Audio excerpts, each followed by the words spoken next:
Great Britain as the contest continues over who will be the next Prime Minister of Britain. Now, this is the news that's coming in, which has taken shape after the resignation, that dramatic resignation of former Prime Minister Liz Truss. Now, it seems Boris Johnson, the former Prime Minister, could make a comeback. Defence Secretary Ben Wallace has ruled himself out, but he will back Boris Johnson to return to 10 Downing Street. That's the big piece of breaking news that's coming in from Great Britain as the power tussle continues within the Conservative Party. Now, Ben Wallace, who is the Defence Secretary of Britain, he was one of the contenders for 10 Downing Street, but he has ruled himself out of the race and said that he will support Boris Johnson to return to 10 Downing Street. That's the big news coming in from the Conservative camp. This was also coming after Penny Mordaunt has thrown her hat in the ring to become the next Prime Minister of Britain.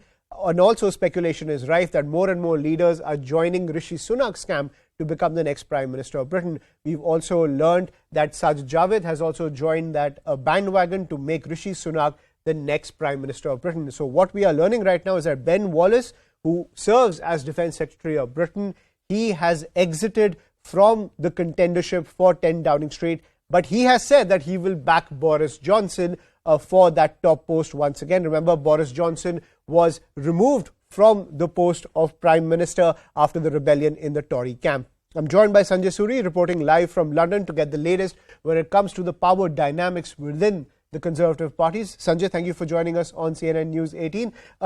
My first question is, can you take us through the different factions that are taking shape in the Conservative Party? And could you say that even after all the controversy, Boris Johnson is now a serious contender?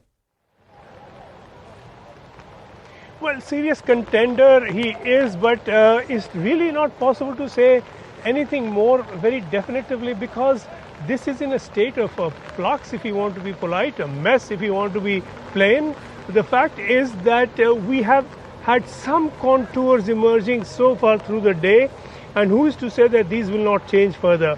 But what we know is that based on public declarations of support, we have about 60 for Rishi Sunak and about as many for Boris Johnson, and a little less than 20, 18 or 19 for Penny Mordaunt, who has now become the first to formally declare that she will contend. Now, behind these numbers, there are a lot of factors.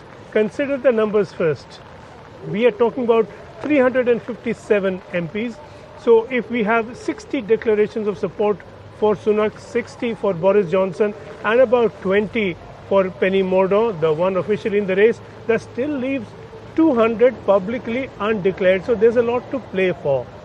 Second, what we saw emerging earlier in the day was some level of communication, some level of talks between Rishi Sunak's camp and Boris Johnson's camp. These are the two contenders and leading contenders so far. And if there was to be a face-off in the final stage, and if it was one of these two who Conservative Party members had to vote for, it certainly would be Boris Johnson. But within Parliament, it is Rishi Sunak who is very much more likely to stay on as the more serious contender. There are misgivings within Parliament, within the Conservative Party MPs over Boris Johnson to a considerable extent, though of course he enjoys considerable support. So a lot of these shifting contours have been developing through the day, and there will be more to follow for certain in the days to come and even later tonight. Also, Sanjay, Labour leader Keir Starmer has said that it's time for a general election now. It's time for a fresh mandate. Now, if snap polls are announced in Britain, would it be a Labour sweep?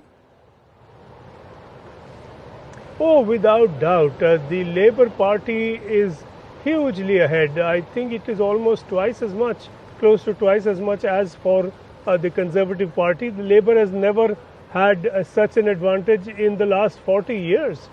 They are sweeping ahead so far as the opinion polls go, and clearly they will want to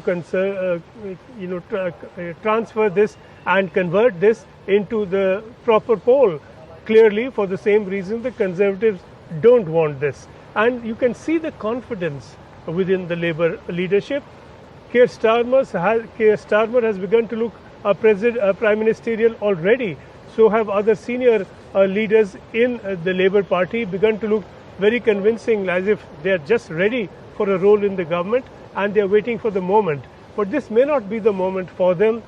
The Conservative Party is going to try and put its house in order, difficult as that is to believe, but they will want to avoid a general election in which they would no doubt get wiped out. Right. Thank you, Sanjay, for getting us the latest from London as the power dynamics continue within the Conservative Party.